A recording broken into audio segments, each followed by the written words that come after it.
નમસ્કાર વિદ્યાર્થીઓ, જય Shri Krishna. Good morning, good afternoon, good evening. આપણે કન્ટિન્યુ ટોપિક શરૂ છે રિએક્શન ઇન્ટરમીડિયેટ, પ્રક્રિયાના મધ્યવર્તીઓ.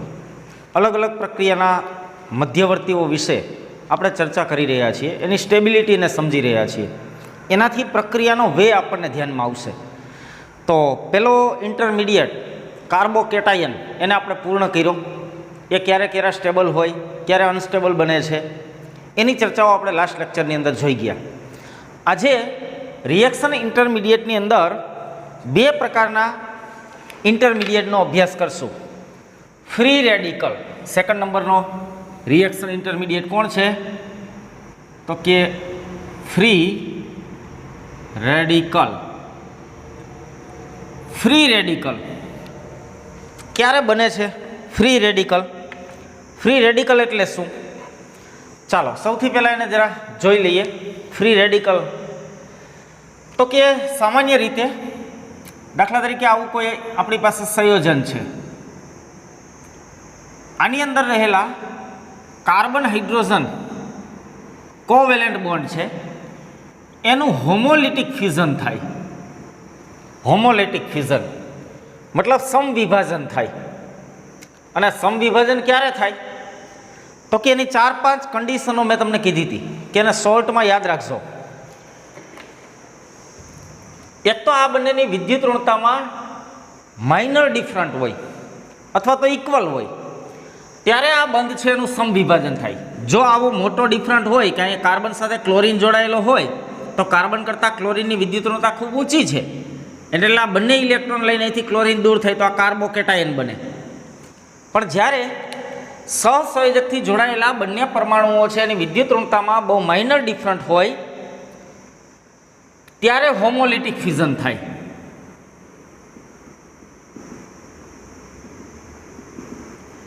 અને એ પણ એમનેમ નહીં થાય. આ બંધ કોઈ જાતે જાતે થોડું હોમોલિટિક ફ્યુઝનમાં તૂટશે. તે કન્ડિશન છે હેલ્પર.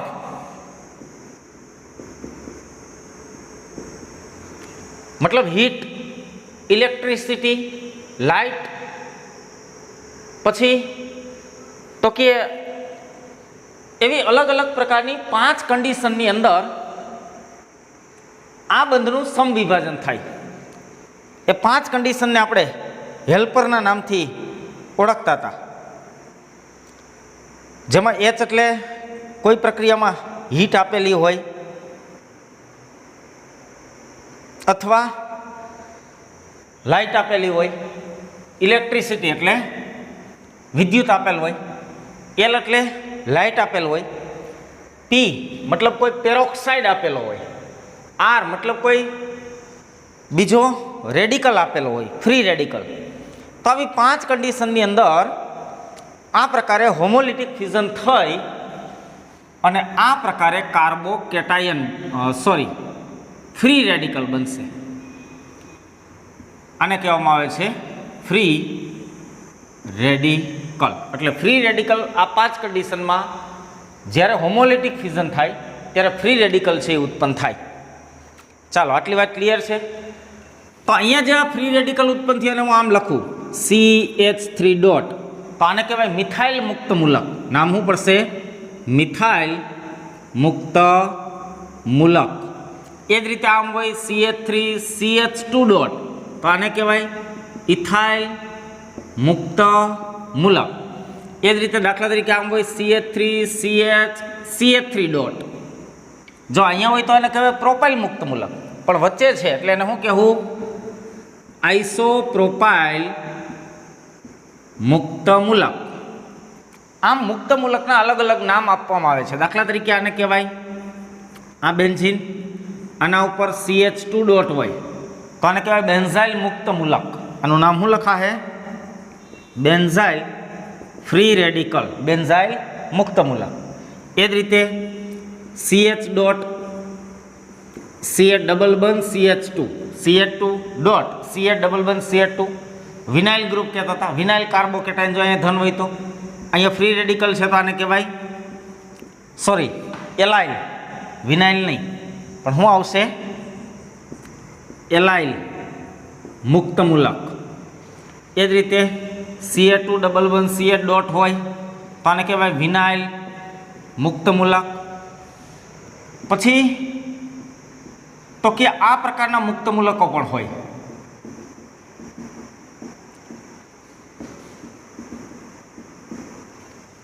તો મુક્ત મૂલકના નામ, મુક્ત મૂલકનું વર્ગીકરણ, ક્લાસિફિકેશન: પ્રાઇમરી મુક્ત મૂલક, સેકન્ડરી મુક્ત મૂલક, ટર્સરી મુક્ત મૂલક.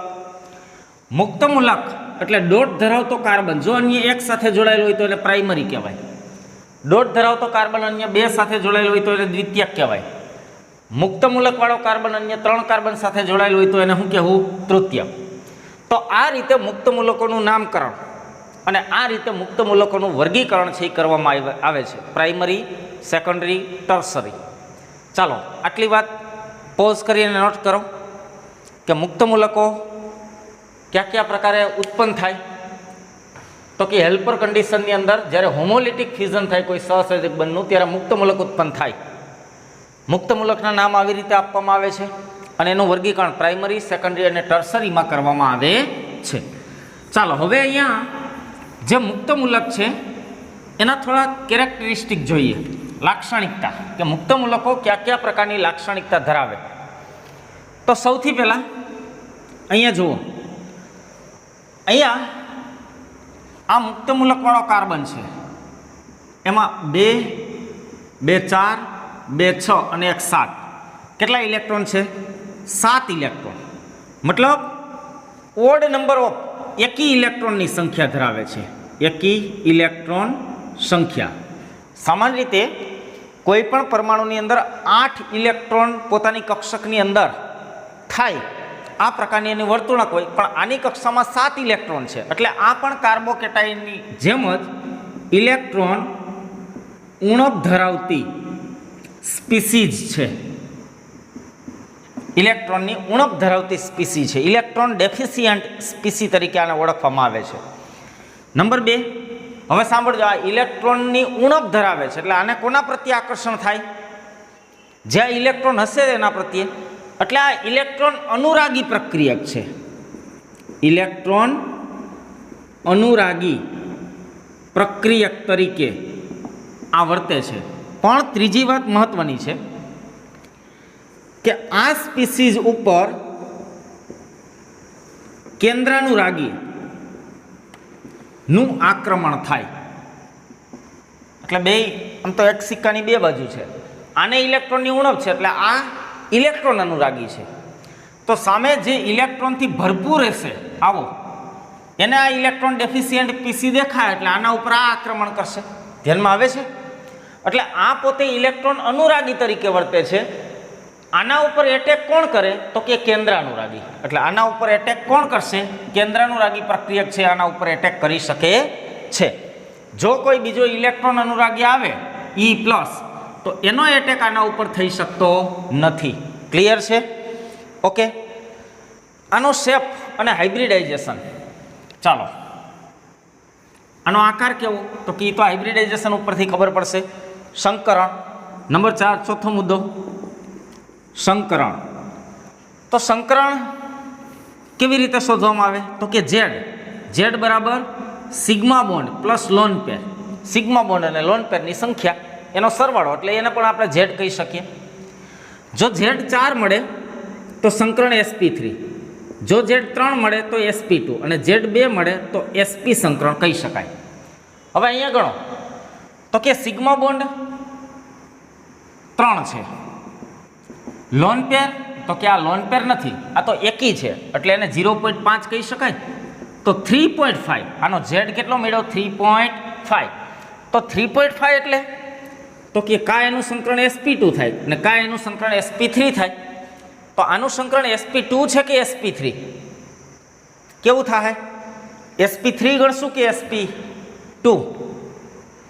તો કે જનરલી આલ્કાઇલ મુક્ત મૂલક હોય. કેવા મુક્ત મૂલક?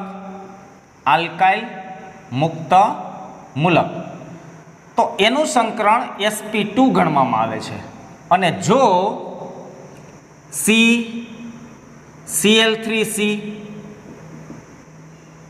F3C આ પ્રકારના મુક્ત મૂલક હોય, હેલાઇડ, તો એનું સંકરણ sp3 ગણવામાં આવે છે. શા માટે આવું છે સમજો હવે જરા. આલ્કાઇલ મુક્ત મૂલક એટલે આવું હશે, એક ઇલેક્ટ્રોન, પછી આ 3 બોન્ડ છે એ હાઇડ્રોજનના હશે. ઓકે, હવે હાઇડ્રોજન એટલે એકદમ નાની સ્પીસી છે, હાઇડ્રોજન ઉપર કોઈ લોન પેર નથી. આનો આકાર સમતલીય ત્રિકોણ ગણવામાં આવે છે. કેવો ગણવામાં આવે? સમતલીય ત્રિકોણ. સમતલીય ત્રિકોણ. હવે માની લો કે આ ત્રણેય હાઇડ્રોજનની બદલે કોઈ હેલોજન પરમાણુ જોડાયેલ હોય તો હું એને આમ લખી શકું, એફ એફ એફ, અને અહીંયા છે આ મુક્ત મૂલક, સમજો અહીંયા અથવા અહીંયા, ઉપર અથવા નીચે. હવે અહીંયા જે ફ્લોરિન છે એની પાસે 3 લોન પેર હોય તો આપણે જાણીએ છીએ ઇલેક્ટ્રોન ઇલેક્ટ્રોન પ્રત્યે અપાકર્ષણ થાય, એટલે આ મુક્ત મૂલકથી આ ત્રણેયનું અપાકર્ષણ થાય, એટલે આનો શેપ સહેજ આમ બને છે, એફ એફ એફ, મતલબ બેન્ડ વળેલો પિરામિડ જેવો, ત્રિકોણીય પિરામિડ. ત્રિકોણીય પિરામિડ. અને ત્રિકોણીય પિરામિડ કોનો હોય તો કે દાખલા તરીકે આવો હોય ને, આવું NH3, આનું સંકરણ આપણે શીખી ગયા, આનું સંકરણ sp3 છે, આકાર છે ત્રિકોણીય પિરામિડલ. તો આનો આકાર ત્રિકોણીય પિરામિડલ છે એટલે એનું સંકરણ કેવું ગણવામાં આવે છે? sp3. પૂછાણું નથી, પણ ક્યારેક આવો ક્વેશ્ચન આવે તો આપણને ખબર હોવી જોઈએ કે આલ્કાઇલ મુક્ત મૂલક મતલબ આવા કોઈ પણ મુક્ત મૂલક હોય, CH3 dot, CH3 CH2 dot, તો આ બધા sp2 સંકરણ ગણવામાં આવે છે. જો 3 હેલાઇડ પરમાણુ જોડાયેલા હોય તો એનું સંકરણ sp3 ગણવામાં આવે છે. આમ તો આનું સંકરણ બંનેનું એકબીજાની વચ્ચેનું સંકરણ છે. તો એટલી વાતો આની અંદર ખૂબ ઇમ્પોર્ટન્ટ છે. ચાલો હવે આગળ વધીએ અને નોટ કરજો 1 2 3 4 વાત નોટ કરજો કે 7 ઇલેક્ટ્રોન એટલે એકી ઇલેક્ટ્રોનવાળી સ્પીસી છે, ઇલેક્ટ્રોન ઉણપ ધરાવે છે. આથી એ ઇલેક્ટ્રોન અનુરાગી તરીકે વર્તે અને આના ઉપર કેન્દ્ર અનુરાગીનું આક્રમણ થાય. આનું સંકરણ જો આ પ્રકારનો મુક્ત મૂલક હોય તો sp2 અને આ પ્રકારના મુક્ત મૂલક હોય તો sp3 સંકરણ છે એ સ્વીકારવામાં આવે છે. એક્ઝેક્ટ તો એનું સંકરણ તો કે sp3 અને sp2 ની વચ્ચેનું છે. ચાલો 4 વાતને નોટ કરજો. આગળની 1 2 વાત જોઈ લઈએ. કાર્બોકેટાયન ફ્રી રેડિકલ માટે આગળ નંબર 5, આ પેરામેગ્નેટિક ગુણધર્મ ધરાવે છે. ફ્રી રેડિકલ છે કેવો ગુણધર્મ ધરાવે? પેરામેગ્નેટિક, મતલબ આની અંદર એકી ઇલેક્ટ્રોન છે, આમ છે. જો આ કોઈ જગ્યાએ બીજો ઇલેક્ટ્રોન જોહે તો એના પ્રત્યે એને આકર્ષણ થાય, એટલે એને પેરામેગ્નેટિઝમનો ગુણધર્મ કહેવાય. તો ફ્રી રેડિકલ પેરામેગ્નેટિઝમનો ગુણધર્મ ધરાવે છે. આની લાઈફ પણ એકદમ શોર્ટ છે. આમ તો બધા જ મુક્ત મૂલકો છે એની લાઈફ ટાઈમ એકદમ શોર્ટ હોય, 10⁻⁶ સેકન્ડ કે એના કરતાં પણ ઓછો. તો આનો લાઈફ એકદમ શોર્ટ છે.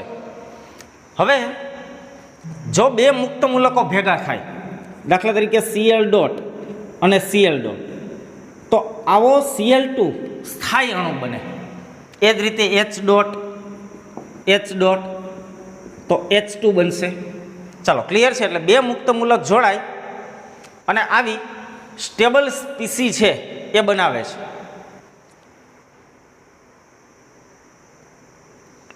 ઘણી વખત નંબર 7, દાખલા તરીકે આ CH4 અને Cl ડોટ, જો કોઈ મુક્ત મૂલક સ્ટેબલ સ્પીસી ઉપર એટેક કરે તો આમાંથી એક હાઇડ્રોજનનું વિસ્થાપન કરશે, પણ H ડોટ તરીકે. એટલે કોઈ મુક્ત મૂલકની હાજરીમાં નવા મુક્ત મૂલકોનું નિર્માણ થાય છે. કોઈ મુક્ત મૂલકની હાજરીમાં કોઈ મુક્ત મૂલક તો કે ઇલેક્ટ્રોન અનુરાગી તરીકે વર્તી અને આના ઉપર એટેક કરે તો નવા મુક્ત મૂલકો છે એનું નિર્માણ થાય. ઘણી વખત CH3 C ડબલ બંધ O ડોટ, માની લો કે આ પ્રકારનો કોઈ મુક્ત મૂલક છે. આ મુક્ત મૂલક શું કરશે તો સમજો, આ બંધનું હોમોલિટિક ફ્યુઝન થાય એટલે શું બને? CH3 ડોટ C ડોટ બંધ O ડોટ ડબલ બંધ O, આ ડોટ ડોટ જોડાય અને અહીંયા CO2 બનાવી દે, એટલે એક સ્ટેબલ સ્પીસી. મતલબ મોટા મુક્ત મૂલકમાંથી કોઈ એક નાનો એવો સ્ટેબલ અણુ દૂર થાય અને વધુ સ્થાયી મુક્ત મૂલક બને છે. કેવું બને છે? વધુ સ્થાયી મુક્ત મૂલક. ક્લિયર? તો આટલી વાતો ફ્રી રેડિકલ માટે ઇમ્પોર્ટન્ટ છે. ચાલો આને નોટ કરી લેજો. 5-6 વાતો છે ફ્રી રેડિકલ માટે ખૂબ મહત્ત્વની છે. આટલી વાતો ફ્રી રેડિકલની યાદ રાખવાની છે કે ફ્રી રેડિકલ પેરામેગ્નેટિઝમનો ગુણધર્મ ધરાવે છે, પેરામેગ્નેટિક ગુણધર્મ ધરાવે છે. બે મુક્ત મૂલકો જોડાય અને કોઈ સ્ટેબલ અણુ છે એ બની શકે છે, સ્થાયી અણુ. કોઈ એક મુક્ત મૂલક છે એ બીજા અણુ ઉપર એટેક કરે તો નવા નવા મુક્ત મૂલકોનું નિર્માણ થાય. અને આખા અણુની અંદર કોઈ મુક્ત મૂલક તરીકેનો અણુ છે એમાંથી કોઈ સ્ટેબલ અણુ દૂર કરી અને નવો સ્થાયી મુક્ત મૂલક છે એનું નિર્માણ થાય છે. ચાલો આને પોઝ કરીને નોટ કરજો, પોઝ કરીને નોટ કરજો. 1 2 3 4. ઓકે. એટલે તમને કોઈ રિએક્શનની અંદર ક્યારેય જો એરા ઉપર હીટ, ઇલેક્ટ્રિસિટી, લાઇટ આવું લખેલું જોવા મળે તો સમજવાનું કે આ ક્રિયાવિધિ મુક્તમૂલક ક્રિયાવિધિથી થાય છે. આ પ્રક્રિયા છે એ મુક્તમૂલક ક્રિયાવિધિથી થાય છે. ચાલો ક્લિયર છે આટલી વાતો? તો ફ્રી રેડિકલ, હવે એની સ્ટેબિલિટી મતલબ સ્થાયિકતા. ફ્રી રેડિકલ ક્યારે સ્ટેબલ બને, ક્યારે અનસ્ટેબલ બને? એક ક્વેશ્ચન લઈએ અને પછી એના ઉપર ચર્ચા કરીએ. દાખલા તરીકે હું અહીંયા તમને વારંવાર દરેક જગ્યાએ જોવા મળતો એક ક્વેશ્ચન છે.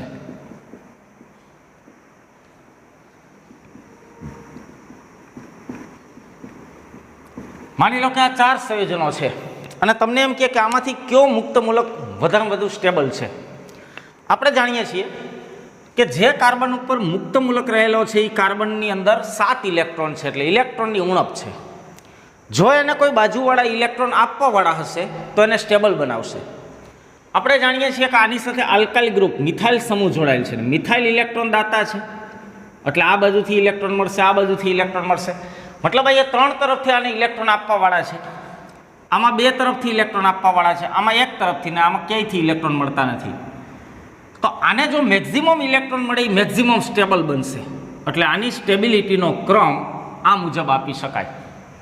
આમ તો કાર્બોકેટાઇનનો ક્રમ હતો એના જેવો જ ક્રમ મળે છે, કારણ કે કાર્બોકેટાઇન પણ ઇલેક્ટ્રોન ડેફિશિયન્સી સ્પીસી હતી, ઇલેક્ટ્રોનની ઉણપ ધરાવતી, અને આ પણ ઇલેક્ટ્રોનની ઉણપ ધરાવતી સ્પીસીઓ છે. તો જો એને કોઈ ઇલેક્ટ્રોન આપવાવાળું હશે તો એ એને સ્ટેબલ બનાવશે. અને એ સ્ટેબલ શેનાથી બનાવે તો કે ઇન્ડક્ટિવ ઇફેક્ટ અને હાઇપર કોન્જ્યુગેશન. આપણે જાણીએ છીએ અહીંથી એક હાઇડ્રોજન ઉત્પન્ન થાય, H ડોટ એટલે C ડોટ બને, આ C ડોટ વચ્ચે બંધ રચાય. આપણે શીખી ગયા છીએ હાઇપર કોન્જ્યુગેશન. તો આની અંદર પણ હાઇપર કોન્જ્યુગેશન થાય. કેવી રીતે થાય ચાલો બતાવું. જો આ કાર્બન, આ CH3 આ ડોટ છે, આ બંધનું હોમોલિટિક ફ્યુઝન થયું તો શું બનશે તો કે અહીંયા ડોટ અને અહીંયા ડોટ, આ ડોટ ડોટ વચ્ચે બંધ બને તો આનું એક સૂત્ર મળ્યું. એ જ રીતે આ હાઇડ્રોજન માની લો કે આ અહીંયાથી દૂર ન થાય, આ અહીંથી દૂર થાય તો આ ડોટ બનશે, વળી પાછો આ અહીંથી દૂર થાય તો આ ડોટ. મતલબ આ એક મુક્ત મૂલકવાળા કાર્બનની પાસે જેટલા આલ્ફા હાઇડ્રોજન હશે એટલાના હાઇપર કોન્જ્યુગેશન સ્ટ્રક્ચર મળશે. તો અહીંયા 3 3 6 ને 3 9 એટલે આના 9 આલ્ફા હાઇડ્રોજન છે, એટલે 9 હાઇપર કોન્જ્યુગેશન મળે. આમાં 6 છે એટલે 6 આલ્ફા હાઇડ્રોજન હોવાથી 6, આમાં 3 આલ્ફા હાઇડ્રોજન હોવાથી 3 રેઝોનેટિક સ્ટ્રક્ચર, અને આમાં આલ્ફા હાઇડ્રોજન નથી એટલે 0 આલ્ફા હાઇડ્રોજન. તો જેમ હાઇપર કોન્જ્યુગેશનની સંખ્યા વધુ એમ એની સ્ટેબિલિટી વધુ. તો હાઇપર કોન્જ્યુગેશનને લીધે 3 ડિગ્રી, આ જો 3 ડિગ્રી છે, આ 2 ડિગ્રી છે, આ 1 ડિગ્રી છે, આ 1 ડિગ્રી, પણ એને મિથાઇલ મુક્ત મૂલક કહીએ છીએ. તો એની સ્ટેબિલિટી છે જનરલી ઓછી છે. ચાલો નંબર 2, દાખલા તરીકે CH2 ડોટ બંધ CH ડબલ બંધ CH2, એક આ છે. માની લો કે અહીંયા CH3 CH ડોટ CH3 છે. આ 2 સંયોજન છે.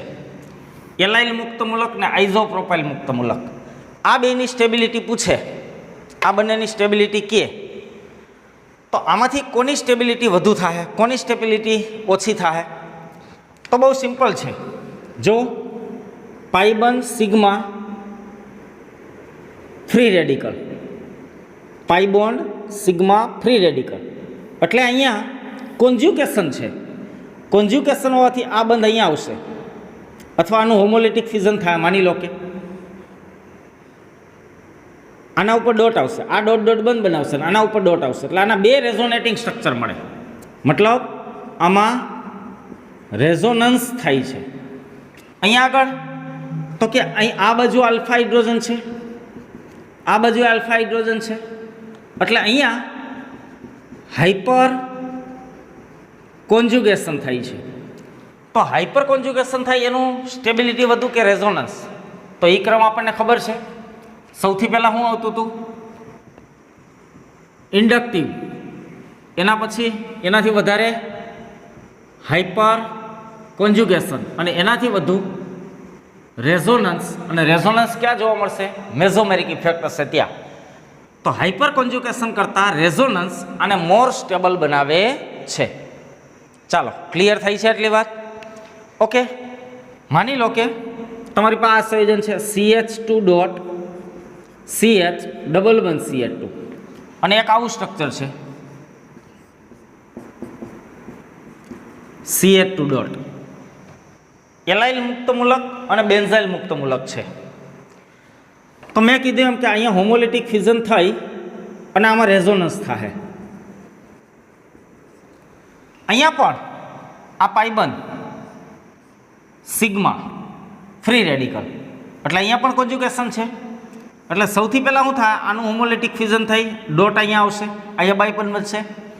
વળી આનું હોમોલિટિક ફ્યુઝન થઈ ડોટ અહીંયા આવશે, વળી આનું હોમોલિટિક ફ્યુઝન થઈ ડોટ અહીંયા આવશે. એટલે આની અંદર 1 2 3 4 આનો અહીં રેઝોનન્સ થાય છે, પણ આની અંદર 4 રેઝોનેટિંગ સ્ટ્રક્ચર મળશે અને આની અંદર 2 રેઝોનેટિંગ સ્ટ્રક્ચર મળે. તો રેઝોનન્સ વધુ અહીંયા છે, અને એટલા માટે આના કરતાં આ છે એ કેવો થાય? વધારે સ્ટેબલ. તો એલાઇલિક મુક્ત મૂલક કરતાં બેન્ઝાઇલિક મુક્ત મૂલક મોર સ્ટેબલ છે. એલાઇલિક મુક્ત મૂલક કરતાં બેન્ઝાઇલિક મુક્ત મૂલક વધુમાં વધુ સ્ટેબલ બને છે. ચાલો, આટલી વાત ક્લિયર છે. હવે તમને થોડાક મુક્ત મૂલકોનો આના ઉપરથી એક ક્રમ આપી દઉં. C6H5 થ્રાઇઝ C ડોટ, મતલબ આ થયો ટ્રાયફિનાઇલ મિથાઇલ મુક્ત મૂલક. C6H5 ટ્વાઇઝ CH ડોટ અને C6H5 CH2 ડોટ, આ બેન્ઝાઇલ મુક્ત મૂલક. એટલે આ એવો છે કે એમાં 2 બેન્ઝીન કેન્દ્ર જોડાયેલ છે, એટલે એક હોય તો 4 થાય, 2 હોય તો કેટલા થાય? 7. અને આ એવો છે કે 3 આની અંદર જોડાયેલ છે ફિનાઇલ કેન્દ્ર.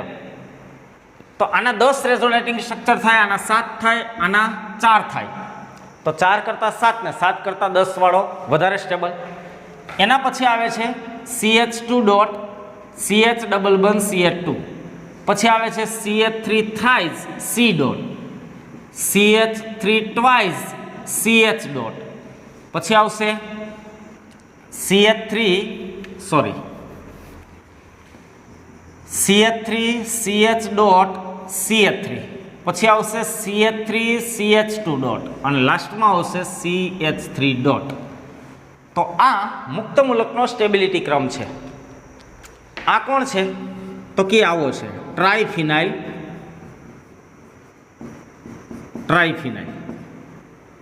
આ કાર્બન ઉપર ડોટ છે, એક કાર્બન એટલે મિથાઇલ મુક્ત મૂલક, પણ એની સાથે 3 ફિનાઇલ જોડાયેલ છે. આ કોણ છે? તો કે 2 ફિનાઇલ જોડાયેલ અને એક હાઇડ્રોજન વાળો, મતલબ આ પ્રકારનો છે. આના કરતાં આની અને આના કરતાં આની, આ છે આ છે, એટલે આ કરતાં આ અને આના કરતાં આ, મતલબ ફિનાઇલ કેન્દ્ર જેમ વધારે જોડાય એમ એની સ્ટેબિલિટી વધે. હા, પ્રશ્ન એ હતો કે આ કાર્બોકેટાઇનમાં આ તૃતીયક કાર્બોકેટાઇન અહીંયા બેન્ઝાઇલની આગળ આવતો હતો, આના કરતાં ક્યાં આવતો હતો? તો કે આ દાખલા તરીકે CH3 CH3 ડોટ, અને આ લખવું CH2 ડોટ, તો આપણે જાણીએ છીએ કે જ્યારે કાર્બોકેટાઇનની સ્ટેબિલિટીની વાત કરતા હતા, કાર્બોકેટાઇન એટલે અહીં પ્લસ ચાર્જ, અહીંયા પ્લસ ચાર્જ, તો આના કરતાં આ સ્ટેબલ થતો હતો અને એના માટે આપણે આપ્યું હતું 9 હાઇપર કોન્જ્યુગેશન સ્ટ્રક્ચર. ક્લિયર? પણ અહીંયા એ બેનો ક્રમ એમનો એમ જ છે. ઓકે, કારણ કે કાર્બોકેટાઇનની અંદર હાઇપર કોન્જ્યુગેશન અસર છે એ વધારે ઇફેક્ટિવ રહે છે, જ્યારે મુક્ત મૂલકની અંદર હાઇપર કોન્જ્યુગેશન એટલું ઇફેક્ટિવ રહેતું નથી. એટલે અહીંયા આ ક્રમ આમ જ છે, ખાસ યાદ રાખજો. ઓકે, ખાસ આને યાદ રાખજો. કાર્બોકેટાઇન હોય તો આ બેનો ક્રમ ઉલટાય છે, આ અહીંયા જતું રહેશે, આ અહીંયા. ઓકે, આના કરતાં આની સ્ટેબિલિટી વધી જાય. પણ જ્યારે મુક્ત મૂલક છે ત્યારે એની અંદર તો કે આ પ્રકારની હાઇપર કોન્જ્યુગેશન ઇફેક્ટ એટલી અસરકારક હોતી નથી અને એટલે આનો સ્ટેબિલિટીનો ઓર્ડર આ મુજબ પ્રાપ્ત થાય. ચાલો આને પોઝ કરીને બધું નોટ કરજો. આ બધા ક્વેશ્ચન જ છે કે આ સ્ટ્રક્ચર આપેલા હોય, આને હું કહી દઉં 1, આ 2, આ 3. ચાલો આ બધા ક્વેશ્ચન છે. આ કાર્બોકેટાઇનની સ્ટેબિલિટીનો ઓર્ડર છે. પોઝ કરી નોટ કરો, પછી બીજા ક્વેશ્ચન આપું. ચાલો આગળ વધીએ. દાખલા તરીકે તમને એક એક્ઝામ્પલ આપું. તમારે એને સ્ટેબિલિટીના ઓર્ડરમાં એને એરેન્જ કરવાનું છે. ચાલો ક્વેશ્ચન લઈ લઉં. દાખલા તરીકે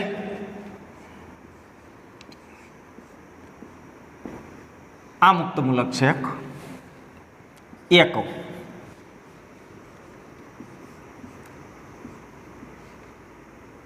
આ બી અને આ સી. તમને એમ કે આ ત્રણેય કાર્બોકેટાઇનને સ્ટેબિલિટીના ઓર્ડરમાં ગોઠવો. ચાલો એ બી સી સ્ટેબિલિટીના ઓર્ડરમાં ગોઠવો આ ત્રણેયને. ટ્રાય કરો. સાંભળજો. પાઈ સિગ્મા ફ્રી રેડિકલ કોન્જ્યુગેશન થયું. ક્લિયર? એટલે આનું હોમોલિટિક ફ્યુઝન થાય, પછી આ બે વચ્ચે બંધ બનશે અને મુક્ત મૂલક અહીંયા આવશે. એટલે આમાં રેઝોનન્સ છે. ઓકે, અહીંયા પણ એવું છે. પાઈ સિગ્મા ફ્રી રેડિકલ એટલે અહીંયા રેઝોનન્સ ઇફેક્ટ છે. રેઝોનન્સ થાય ને સસ્પેન્શનથી એ સ્ટેબલ બનશે. અહીંયા રેઝોનન્સ નથી. અહીંયા માત્ર ને માત્ર ઇન્ડક્ટિવ ઇફેક્ટ અથવા હાઇપર કોન્જ્યુગેશન કયો જ છે. તો રેઝોનન્સ છે હાઇપર કોન્જ્યુગેશન ઉપર ડોમિનેટ કરશે, એટલે સૌથી લાસ્ટમાં સી જાહે. ચાલો ફિક્સ. ઓકે, હવે આ બેમાં સમાન પાઈ સિગ્મા ફ્રી રેડિકલ, પાઈ સિગ્મા ફ્રી રેડિકલ એટલે એક સમાન રેઝોનન્સ છે. હવે આ ફ્રી રેડિકલ જોવો ને તો 2 ડિગ્રી છે. જો આ કાર્બન સાથે આ એક અને આ એક, બે કાર્બન જોડાયેલ છે. આ કાર્બન સાથે 1, 2 અને 3 મતલબ આ 3 ડિગ્રી છે. આપણે જાણીએ છીએ 2 ડિગ્રી કરતાં 3 ડિગ્રી. જો આ બાજુથી આને રેઝોનન્સ મળે છે, આ બાજુથી આને હાઇપર કોન્જ્યુગેશન મળે, આ બાજુથી આને રેઝોનન્સ મળે, આ બાજુથી હાઇપર કોન્જ્યુગેશન, ઉપરાંત એક ઉપરથી હાઇપર કોન્જ્યુગેશન મળે છે જે આને આના કરતાં વધારે સ્ટેબલ બનાવે છે. એટલે બી અને વચ્ચે આવશે એ. તો આનો સ્ટેબિલિટીનો ઓર્ડર બી સી એ મુજબ આપી શકાય. બી સી એ આનો સ્ટેબિલિટીનો ઓર્ડર આ મુજબ થશે. ચાલો ક્લિયર? ઓકે, ચાલો એક બીજું એક્ઝામ્પલ આપું, ક્વેશ્ચન મૂકું. માની લો કે આમ છે CH2 ડોટ CH ડબલ બંધ CH2, એક આ છે, એક આ છે ડોટ અને એક આ છે CH3 CH2 ડોટ. તમને એમ પૂછે કે આની સ્ટેબિલિટીના ઓર્ડરમાં આને ગોઠવો એ, બી અને સી. ચાલો આને પોઝ કરી નોટ કરો, ટ્રાય કરો, સ્ટેબિલિટીના ઓર્ડરમાં ગોઠવવાની ટ્રાય કરો. કામ કરો, અહીંયા આમ જોડી દો. ચાલો આ મુક્ત મૂલક છે. અહીંયા સાંભળજો, આ અહીંયા આવશે, મતલબ આ હોમોલિટિક ફ્યુઝન થાય છે. હોમોલિટિક ફ્યુઝન એટલે અહીંયા ડોટ બનશે, એટલે આમાં રેઝોનન્સ થાય. પાઈ સિગ્મા ફ્રી રેડિકલ તો રેઝોનન્સ, પાઈ સિગ્મા ફ્રી રેડિકલ એટલે અહીંયા એ જ પ્રકારનું રેઝોનન્સ છે. આનું હોમોલિટિક ફ્યુઝન થાય, અહીંયા પાઈ બંધ આવશે, અહીંયા ડોટ આવશે. ઓકે, તો બે બાજુથી રેઝોનન્સ એક સમાન કમ્પ્લીટ છે. હવે તો કે અહીંયા આ ઉપરાંત હાઇપર કોન્જ્યુગેશન છે આ કાર્બનનું, આ ઉપરવાળો જે મિથાઇલ છે એનું, એટલે R પ્લસ હાઇપર કોન્જ્યુગેશન. અહીંયા હાઇપર કોન્જ્યુગેશન છે નહીં અને અહીંયા માત્ર ને માત્ર હાઇપર કોન્જ્યુગેશન છે. તો હાઇપર કોન્જ્યુગેશન રેઝોનન્સવાળો જીતશે, પછી ખાલી રેઝોનન્સવાળો અને લાસ્ટમાં ખાલી હાઇપર કોન્જ્યુગેશનવાળો. તો BAC. ચાલો આનો ઓર્ડર બનશે BAC. ચાલો આને પોઝ કરીને નોટ કરો. 1 2 3 4.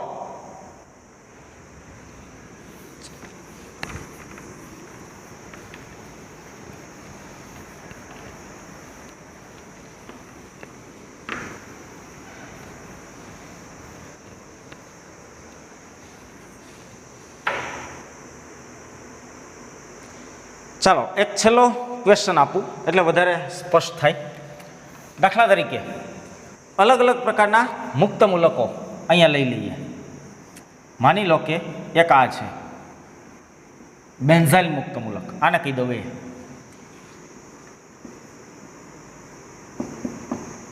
બેન્ઝાઇલ મુક્ત મૂલક. અહીંયા માની લો કે OH જોડાયેલ છે, OH, આને કહી દઉં B.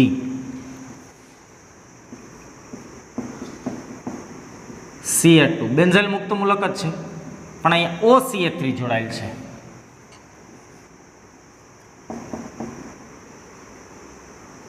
CH2 ડોટ બેન્ઝાઇલ, માની લો કે અહીંયા NO2 ગ્રુપ જોડાયેલ છે. હવે તમને એમ કે A B C અને D આને સ્ટેબિલિટીના ઓર્ડરમાં ગોઠવો. ચાલો આને સ્ટેબિલિટીના ઓર્ડરમાં ગોઠવો. લગભગ તમને અંદાજ છે જ. કાર્બોકેટાઇન જેવી પરિસ્થિતિ જ અહીંયા જોવા મળશે, એટલે લગભગ આનો અંદાજ છે કે આમાં શું થશે.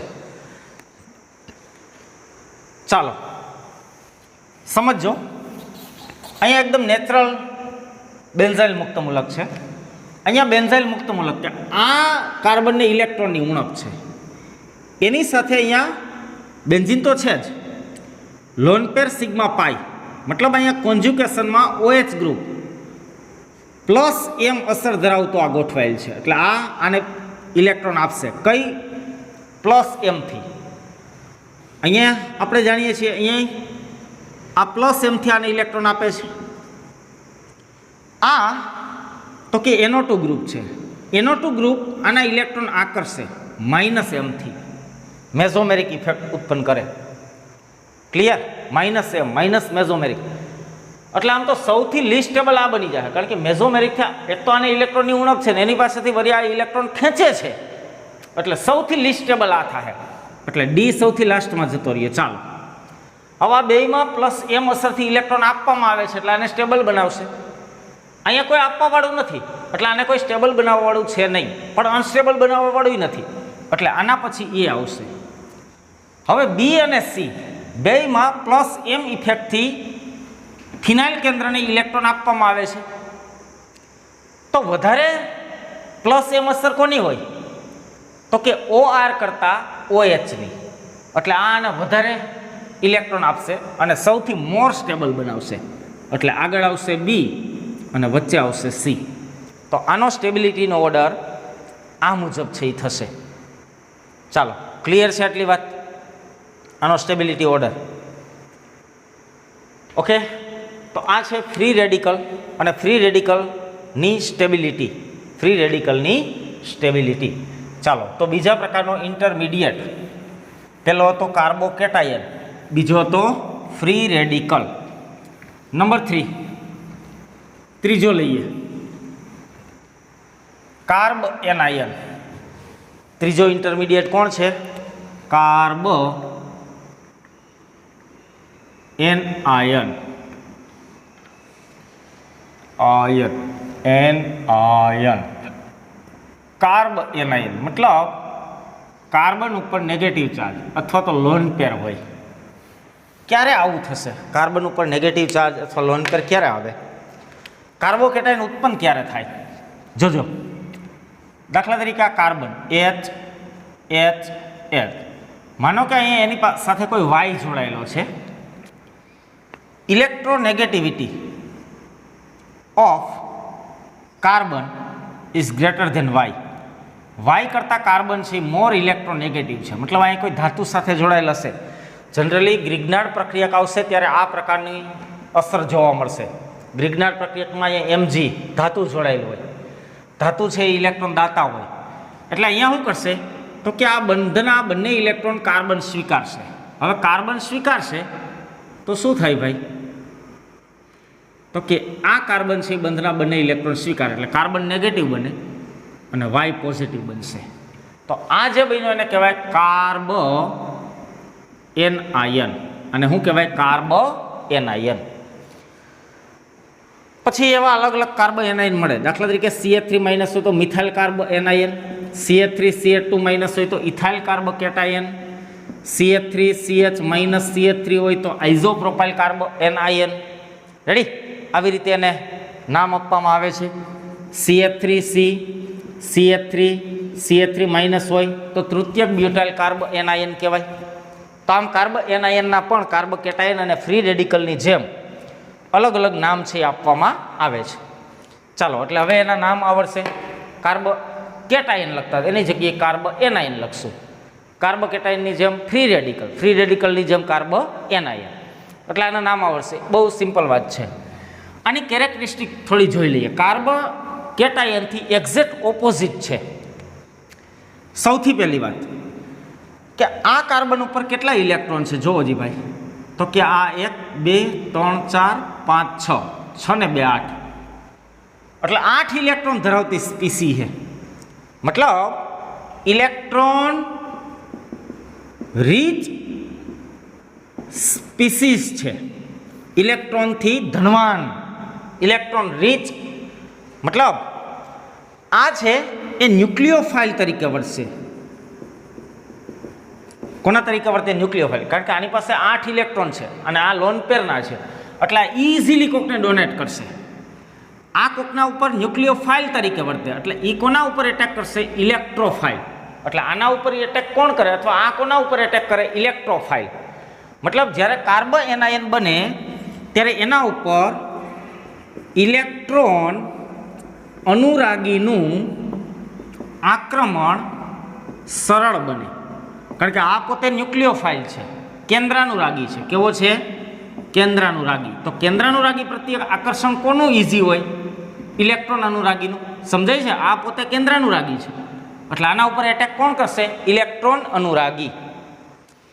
અહીંયા ઇલેક્ટ્રોનની પેર છે, અહીંયા 2 ઇલેક્ટ્રોન છે અને 2 ઇલેક્ટ્રોનનું ઇલેક્ટ્રોમેગ્નેટિઝમ એકબીજાથી નાબૂદ થાય છે, એટલે એમ કહેવાય કે આ ડાયમેગ્નેટિક છે. ડાયમેગ્નેટિક. ઓલો પેરામેગ્નેટિક હતો, મુક્ત મૂલક હતો, એમાં આમ હતું, આની અંદર આમ છે, એટલે આને ઇલેક્ટ્રોન પ્રત્યે અપાકર્ષણ થાય, આને ઇલેક્ટ્રોન પ્રત્યે આકર્ષણ કે અપાકર્ષણ થશે નહીં. તો ડાયમેગ્નેટિઝમનો ગુણધર્મ ધરાવે છે.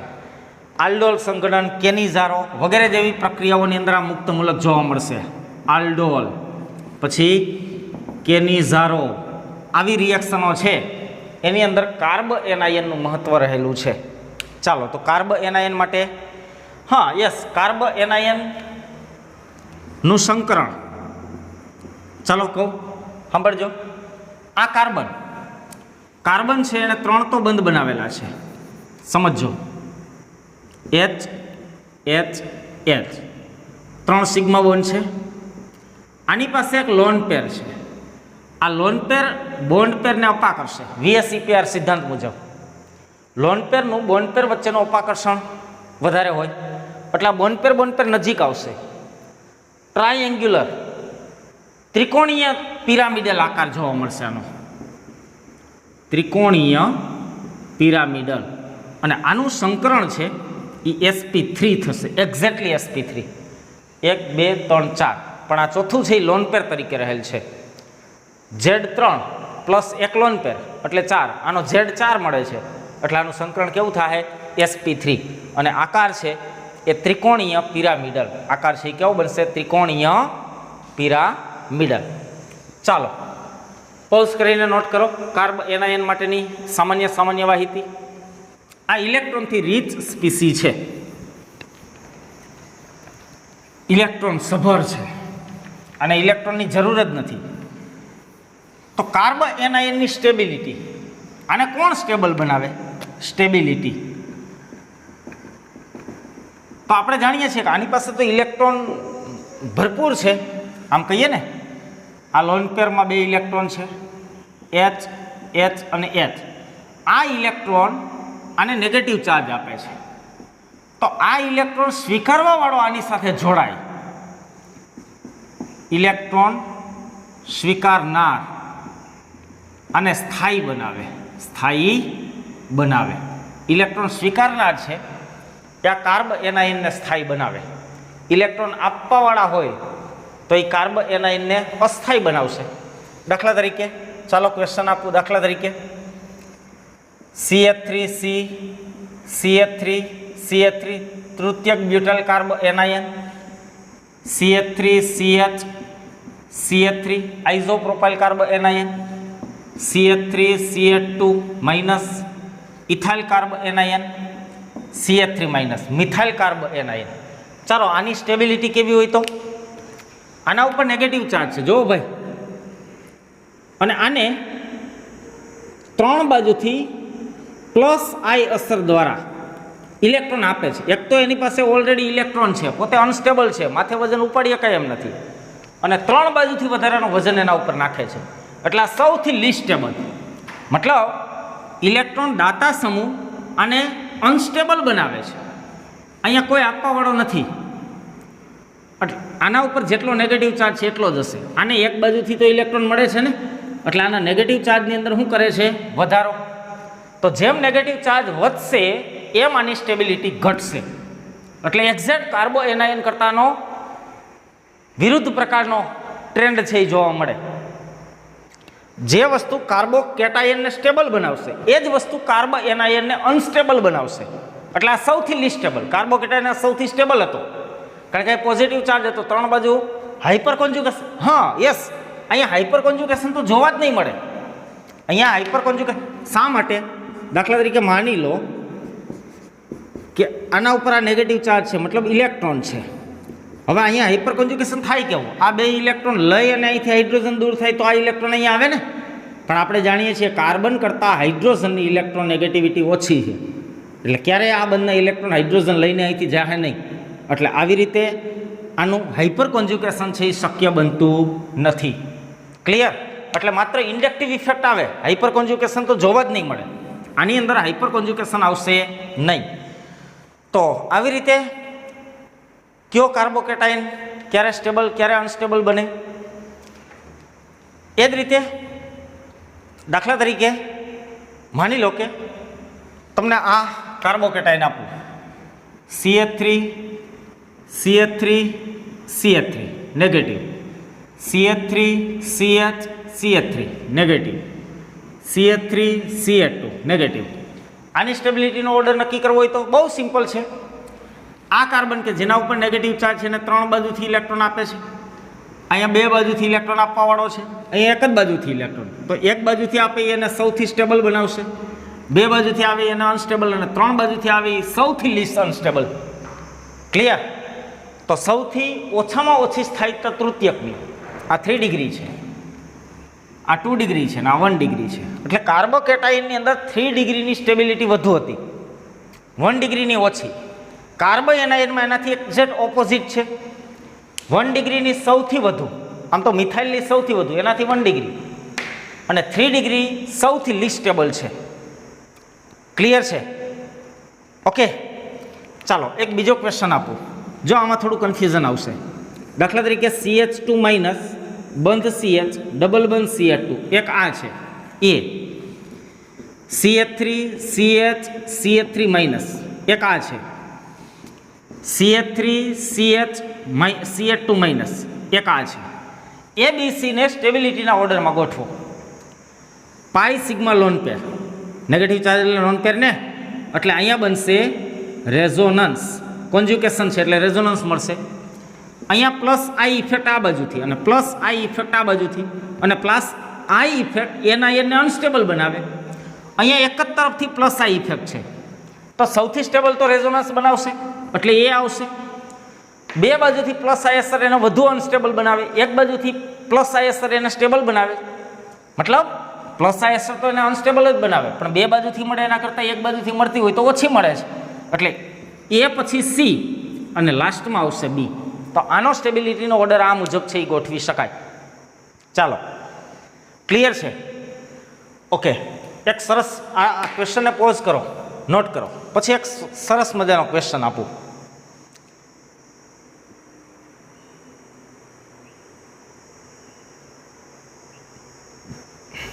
ચાલો 1 2 3 4. ઓકે, ચાલો અહીંયા તમારી સામે મેં 2 ક્વેશ્ચન મૂક્યા છે. જુઓ એને. આ 3 કાર્બ એનાયનો છે. આ 3 કાર્બ એનાયનમાં કોણ વધુ સ્ટેબલ? તો કે જે આ કાર્બનનો નેગેટિવ ચાર્જ છે, આ કાર્બન ઉપર નેગેટિવ ચાર્જ છે, એને ડિક્રીઝ કરશે, ઘટાડશે, એ વધારે સ્ટેબલ બનશે.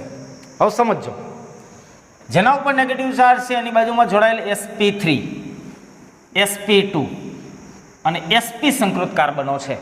હવે આપણને ખબર છે કે s કેરેક્ટર જેમ ઘટે એમ ઇલેક્ટ્રોન નેગેટિવિટી વધે. સોરી, s કેરેક્ટર જેમ વધે એમ ઇલેક્ટ્રોન નેગેટિવિટી વધે. અહીંયા s કેરેક્ટર 25% છે, અહીંયા s કેરેક્ટર 33.33% છે, અને અહીંયા s કેરેક્ટર 50% છે. એટલે ઇલેક્ટ્રોન નેગેટિવિટી આની સૌથી વધુ, ઇલેક્ટ્રોન નેગેટિવિટી આની ઓછી, અને આની ઇલેક્ટ્રોન નેગેટિવિટી સૌથી ઓછી. ઇલેક્ટ્રોન નેગેટિવિટી એટલે ઇલેક્ટ્રોન આકર્ષવાની તાકાત સૌથી વધુ આની, એટલે આના ઇલેક્ટ્રોનને સૌથી ઇઝી આ આકર્ષે, અને સૌથી વધુ આકર્ષે એટલે સૌથી સ્ટેબલ બનાવશે. આના ઇલેક્ટ્રોનને આકર્ષે પણ એકદમ સ્લોલી, અને અહીંયા ઇલેક્ટ્રોન આમ તો પ્લસ આઈ અસર છે એટલે ઇલેક્ટ્રોન આપે છે, એટલે એને સૌથી અનસ્ટેબલ બનાવશે. એક્ઝેક્ટ કાર્બો કેટાયન હતો ત્યારે આનાથી એક્ઝેક્ટ ઉલટો ક્રમ હતો. સૌથી સ્ટેબલ આ હતું, એનાથી લીસ્ટ સ્ટેબલ આ, અને એનાથી લીસ્ટ સ્ટેબલ આ. કાર્બ એનાયન આવતા આની સ્ટેબિલિટીનો ઓર્ડર ઊંધો થઈ ગયો ઇલેક્ટ્રોન નેગેટિવિટીના આધારે. વાં શું હતું કે પ્લસ ચાર્જ હતો, આ વધુ આકર્ષે તો વધુ અનસ્ટેબલ બનાવતો હતો. અહીંયા નેગેટિવ ચાર્જ છે, વધુ આકર્ષે તો વધુ સ્ટેબલ બનાવશે. એટલે આનો ઓર્ડર છે એ આ મુજબ થાય. મતલબ જેની ઇલેક્ટ્રોન નેગેટિવિટી વધુ, ઇલેક્ટ્રોન આકર્ષવાની તાકાત જેમ વધુ, એમ એની સ્ટેબિલિટી વધુ. ક્લિયર છે? ચાલો, ABC જો ભાઈ આની સ્ટેબિલિટીનો ઓર્ડર ABC. શું કહેવો આની સ્ટેબિલિટી માટે? સાંભળો, પાઈ સિગ્મા લોન પેર, પાઈ સિગ્મા લોન પેર, પાઈ સિગ્મા લોન પેર, ત્રણેયમાં કોન્જ્યુકેશન છે. એટલે અહીંયા રેઝોનન્સ, અહીંયા રેઝોનન્સ, અહીંયા રેઝોનન્સ. હવે સમજો, આ 2 ડિગ્રી છે, આ 1 ડિગ્રી છે જો, અને આ 3 ડિગ્રી છે. ત્રણેયમાં રેઝોનન્સ તો એક સરખો એને સ્ટેબલ કરવાનો રોલ અદા કરે છે, પણ 3 ડિગ્રી સૌથી લીસ્ટ સ્ટેબલ હોય, એટલે C સૌથી લીસ્ટ સ્ટેબલ. 2 ડિગ્રી એના કરતાં વધુ સ્ટેબલ હોય, એટલે A એના ઉપર, અને B 1 ડિગ્રી છે એ સૌથી સ્ટેબલ થશે. એટલે આનો સ્ટેબિલિટીનો ઓર્ડર આ મુજબ છે, એ આપી શકાય. ચાલો, હવે થોડાક કાર્બ એનાયનના સ્ટેબિલિટીનો ઓર્ડર અહીં લખું છું, સમજો. જેમ કાર્બ કેટાયન લીખો, ફ્રી રેડિકલ લીખો, એ જ રીતે carb anion. C6H5 thrice C minus, આ સૌથી સ્ટેબલ જ છે, કારણ કે આની અંદર રેઝોનન્સ થશે. C6H5 ટ્વાઇસ CH માઇનસ, અને C6H5 CH2 માઇનસ. આમાં એક રેઝોનન્સ બતાવું કે બેન્ઝીન કેન્દ્ર જ્યારે CH2 માઇનસ સાથે જોડાયેલ હોય ત્યારે એમાં કેમ રેઝોનન્સ થાય. જોજો, CH2 માઇનસ, પાઈ સિગ્મા લોન પેર છે ને, આ લોન પેર માનો કે અહીંયા આવે, એટલે આ નેગેટિવ ચાર્જ અહીંયા આવે. ક્લિયર? આ નેગેટિવ ચાર્જથી અહીંયા બંધ બને, એટલે આ ઇલેક્ટ્રોન અહીંયા આવશે. આ ઇલેક્ટ્રોનથી અહીંયા બંધ બને, એટલે આ પાઈ ઇલેક્ટ્રોન અહીંયા આવશે. આમ આ પ્રકારના બેન્ઝાઇલ કાર્બ એનાયનની અંદર આ પ્રકારે રેઝોનેટિંગ સ્ટ્રક્ચરો જોવા મળે છે. 3 બેન્ઝીન કેન્દ્ર હશે એટલે 10, 2 હશે તો 7, અને 1 હશે એટલે 4. અને આટલા રેઝોનેટિંગ સ્ટ્રક્ચર મળશે, એ એને સ્ટેબલ બનાવે છે. પછી આના પછીના ક્રમે આવે છે CH minus, sorry CH2 minus, CH double બંધ CH2, એના પછી આવશે CH3 માઇનસ, એના પછી આવશે CH3 CH2 માઇનસ, એના પછી આવશે CH3CH CH3 અને સૌથી લાસ્ટમાં આવશે CH3CH3 આ કાર્બ એનાયનની સ્ટેબિલિટીનો ઓર્ડર છે. કાર્બ એનાયનની સ્ટેબિલિટીનો ઓર્ડર. બેન્ઝાઇલ તો બધામાં આગળ જ રહે છે, કારણ કે એ કાર્બ એનાયન હોય તોય, ફ્રી રેડિકલ હોય તો, અને એનાયન હોય તો પણ રેઝોનન્સ કરે છે. એટલે તૃતીયક બેન્ઝાઇલ કાર્બ એનાયન છે એ સૌથી સ્ટેબલ રહેશે. ચાલો, આટલી વાત ક્લિયર છે? ઓકે, એક સરસ મજાનો ક્વેશ્ચન લઈ અને આજની ચર્ચાઓ છે એને પૂર્ણ કરીએ. ચાલો, આને પોઝ કરીને નોટ કરજો. 1 2 3 4. ચાલો, તમારી સામે એક સરસ મજાના અલગ અલગ સંયોજનો લખેલ છે, એને હું કહી દઉં: A, B, C, D, E, F અને G. આને સ્ટેબિલિટીના ઓર્ડરમાં એરેન્જ કરવાના છે. ચાલો જોઈએ. અહીંયા કાર્બ એનાયન છે CH2-, એના બધા સાથે બેન્ઝીન કેન્દ્ર જોડાયેલ છે અને એની સાથે અલગ અલગ ગ્રુપ છે. આ તો નેચરલ છે, આની સાથે કોઈ ગ્રુપ જોડાયેલ નથી, એટલે ઇલેક્ટ્રોન દાતા કે ઇલેક્ટ્રોન અસર અહીંયા જોવા મળશે નહીં. જો બેન્ઝીન કેન્દ્ર સાથે ઇલેક્ટ્રોન દાતા જોડાય તો એને અનસ્ટેબલ બનાવે. જો ઇલેક્ટ્રોન આકર્ષક જોડાય તો એને સ્ટેબલ બનાવે. હવે સમજો, NO2 ગ્રુપ -m અસરથી ઇલેક્ટ્રોન આકર્ષે. -I પણ છે, પણ -m ડોમિનેટ કરે. C ડબલ બંધ O, એટલે બેન્ઝીન કેન્દ્ર સાથે કાર્બન ને કાર્બન સાથે ડબલ બંધ કરતા એના કરતાં મોર ઇલેક્ટ્રોનેગેટિવ ઓક્સિજન જોડાયેલ છે, એટલે I -m અસર ઉપજાવે. OH આ +m અસરથી ઇલેક્ટ્રોન આપે, આ ઇલેક્ટ્રોન આકર્ષે. ઇથર આ પણ +m અસરથી ઇલેક્ટ્રોન આપે, I આપે, પણ કઈ અસરથી? +I અસરથી. ક્લોરીન આની પાસે લોન પેર હોય એટલે +m થી આપે, પણ અહીંયા ડોમિનેટ કરે છે -I. સમજો હવે, +m આને અનસ્ટેબલ બનાવશે, +I અને +m આને અનસ્ટેબલ બનાવે, -m અને -I આને સ્ટેબલ બનાવે. ઓકે, અને આ વચ્ચે રહે. તો સૌથી પહેલા તો કે વધુમાં વધુ સ્ટેબલ કોણ? તો કે આમાંથી વધુમાં વધુ ઇલેક્ટ્રોન ખેંચે છે કોણ? તો કે ઇલેક્ટ્રોન ખેંચવાવાળા છે એક તો આ -I, ઇલેક્ટ્રોન ખેંચે. એક છે આ ને એક છે આ. એમાં Cl -I થી ઇલેક્ટ્રોન ખેંચે, આ બંને -m થી ખેંચે, એટલે આના કરતાં ઓબ્વિયસલી આ બે આગળ આવશે. ઓકે, હવે આ CHO ના NO2, તો અહીંયા તો આપણે ક્રમ જ યાદ રાખવો પડશે કે આના કરતાં આની મેઝોમેરિક ઇફેક્ટ NO2 બહુ આગળ છે, એટલે સૌથી આગળ અહીંયા આવશે B, પછી આવશે C, પછી આવશે G. ચાલો, આ ત્રણના તો ઓર્ડર થઈ ગયા, B, C અને G. આ પહેલા, આ બીજા સ્થાને, આ ત્રીજા સ્થાને. હવે આ ત્રણેયમાં +I અને +m અસરથી ઇલેક્ટ્રોન ડોનેટ કરે. ઇલેક્ટ્રોન ડોનેટ કરવાવાળો એને અનસ્ટેબલ બનાવશે, એટલે ચોથા નંબરે તો આ આવી જાય અને કોઈ આપવાવાળો નથી, એટલે ચોથા નંબરે આવશે A. ચાલો, ક્લિયર? હવે આ આપવાવાળા છે, જેમ વધુ આપશે એમ વધુ અનસ્ટેબલ બનાવશે. આ +I થી આપે, આ બે +m થી આપે, તો +I થી ઓછા પ્રમાણમાં મળે, એટલે એના પછી આવશે F, એ પછી આવશે F. હવે આ બે +m થી આપે, તો +m અસર કોની વધારે? તો કે OH ની +m અસર વધારે, એટલે અહીંયા ઇલેક્ટ્રોન સ્ટ્રોંગલી આપશે, અહીંયા ઇલેક્ટ્રોન આપશે પણ વીક, એટલે આની સ્ટેબિલિટી વધશે, એટલે એના પછી આવશે E અને સૌથી લાસ્ટમાં જાહે D. ચાલો, તો આ સંયોજનોનો સ્ટેબિલિટી ઓર્ડર આ મુજબ જોવા મળશે: B, C, G, A, F, E, D. Clear? +m અને +I અનસ્ટેબલ બનાવે, -I અને -m સ્ટેબલ બનાવે. ઓકે, જો અહીંયા પ્લસ ચાર્જ હોય તો આના કરતાં એક્ઝેક્ટ ઉલટું થાય. એ હવે આપણે કાર્બોકેટાયન વાળું છે એટલે એ આપણે જાણીએ છીએ. ચાલો, આને પોઝ કરી અને નોટ કરો.